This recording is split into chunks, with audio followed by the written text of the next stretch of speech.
Hey everybody, Mark here. It is Grey Cup Sunday, so let's do a little bit of cooking. Today I'm going to showcase a vegetarian dish. It's going to be minestrone. In particular, I'm going to showcase the mirepoix. So the mirepoix is really a combination of carrots, celery, and onions, but the rest of my mise en place is in place as well. I've got about a cup of green beans. I've got a same amount of onion, celery, and carrots. I've got about a cup and a half of white kidney beans. I've got a couple cloves of garlic, finely minced. I've got a couple tablespoons of olive oil and maybe about a tablespoon of butter. I also have a can of crushed tomatoes, diced tomatoes, and I have about 4 cups of vegetable broth because this is vegetarian soup. Now, if you wanted to make this non-vegetarian, you could use chicken stock, and you could also put some kind of meat product in there, like maybe even Italian sausage. But today is vegetarian. I'm going to start with my onion, so I'm just going to give it like a little bit of a kind of a start. Just kind of get it so it's sliced and diced. So we're going to dice this onion. You saw this in a prior video of mine, but let's just kind of run through and just show everybody how we did that again. Again, with the knife blade on the table. That's enough of that because I've got a bunch in my bowl already. So that's my onion. I want to do the celery and carrots about the same size. We want to keep everything about the same size. So again, with the celery, I'm just going to take it, I'm going to slice it lengthwise a couple of times just to kind of break that down so it's kind of not so big, because nobody wants a big bite of celery, and try to make them into about I don't know, maybe a centimeter by centimeter dice. So there's my diced celery. And again, I want to do the same with my carrot. So I've got a bunch already diced up here, but with my carrot, I've got it sliced in half. I'm going to slice it lengthwise again, 2 times, similar to the celery. Okay, and then I'm going to just kind of run my knife through, try to keep everything about the same size. So again, centimeter by centimeter dice.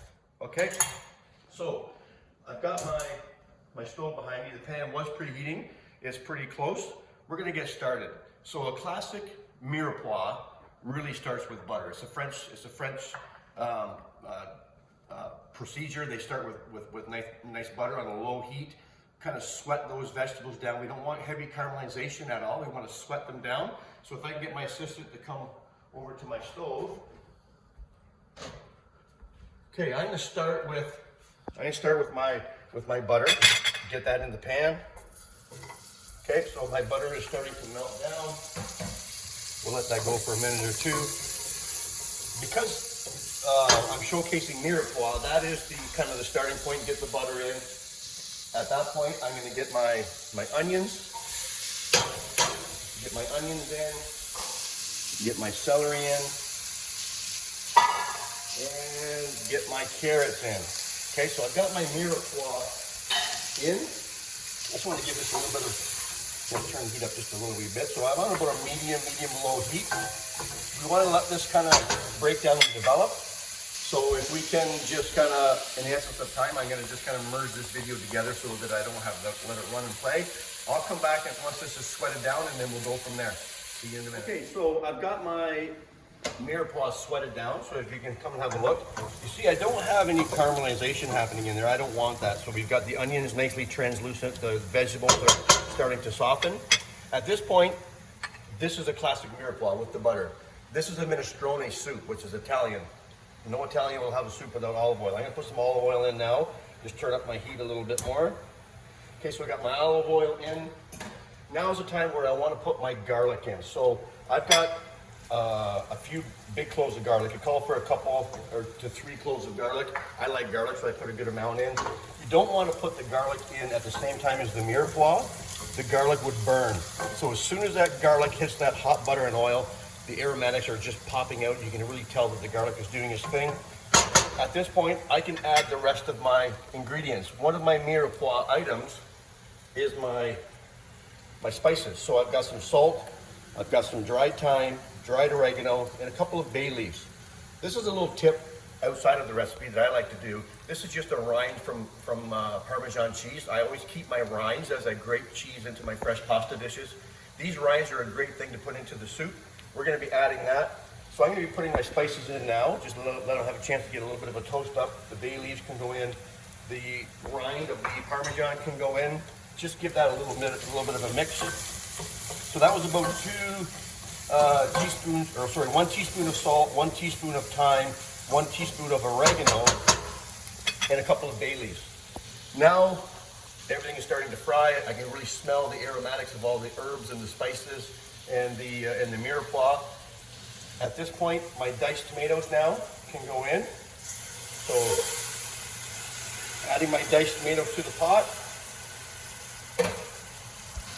Give that a little bit of a mix through. This is such a, even though it's vegetarian, it's such a flavorful soup because of all the ingredients that we have going on in there. So I got my tomatoes going in. I'm going to be putting in my beans. So these are my just white kidney beans, about 1.5 cups. I'm going to be putting those in. They have been drained and rinsed. When adding beans to this, it actually adds a little bit of a thickening to it as the end. As it simmers, the beans release their starch, and it gives the soup a nice little bit of body. Okay, so this is the base of my soup. Pretty thick at this point. So another little tip I want to talk about, if I can get the camera to kind of zoom down on this little bowl right here. So it calls for about 3/4 to a cup of pasta. What I like to do is I always save my pasta. So as I'm cooking and you have extra macaroni, you have extra seashells, you have extra bow tie pasta, I put it all in a Ziploc bag. Sometimes I'll give it a little bang with a French rolling pin to break it up. But you see, this is a mix of all kinds of pasta that I had kicking around. So again, this is a seashell. I'm just gonna break it to make it a little bit smaller. Okay, I could add the pasta in just a moment. The green beans are gonna go in a moment, but I'm gonna also add, I've got this heating. This is my vegetable stock. So the vegetable stock now is gonna go in. My soup now is well underway. I don't want to add the green beans are a little bit, I don't want to overcook them, so I'll put them in towards the end. And my pasta, I'll put them in at the end. So I'll let this simmer for, I don't know, 15, 20 minutes or so, and then I'll come back and I'll add the other ingredients, and we'll take this dish to the end. See you in a bit. Okay, we're back again. I have my soup that has been simmering, so flavors are really starting to develop nicely in there. So my tomatoes and my beans and my mirepoix all adding flavor to the pot.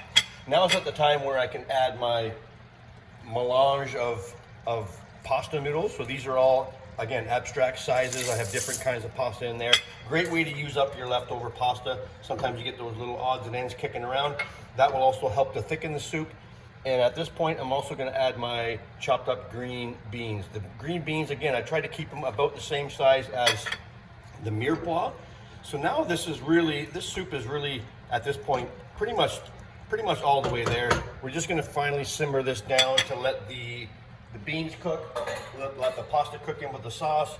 Just a low simmer, and let that go for about another, 10 or so minutes, and then this soup would be ready to plate up and enjoy. So we'll show you the final product here in a bit. Okay, so I'm going to take my finished product now, and I'm going to put it in a bowl. I'm going to serve this. So my minestrone is finished now. You see how nice and luxurious and thick that became. So that's everything kind of cooking together. You see my pasta, the random shapes. It's kind of fun rather than wasting those. So what I'm going to do is I'm just going to ladle into my bowl. Okay, just a couple ladlefuls here. I've been working outside. It's a fall day, so I'm ready for a nice hot bowl of soup. How I like to finish it is I like to just kind of take a little bit of parsley, just garnish it with a little bit of parsley. Fresh parsley is nice at the end, just to kind of wake up the flavors. A little fresh cracked pepper, just to kind of, because I didn't put pepper in to start. I always like to put a little bit of cracked pepper at the end. Any Italian minestrone cheese should have a little bit of Parmesan on top. That will kind of melt in and give it a nice little bit of flavor. And finish it off with a little drizzle of extra virgin olive oil. So that is my minestrone soup. It's great for a fall, winter day. Give it a try. Healthy, vegetarian, but still satisfying. Enjoy.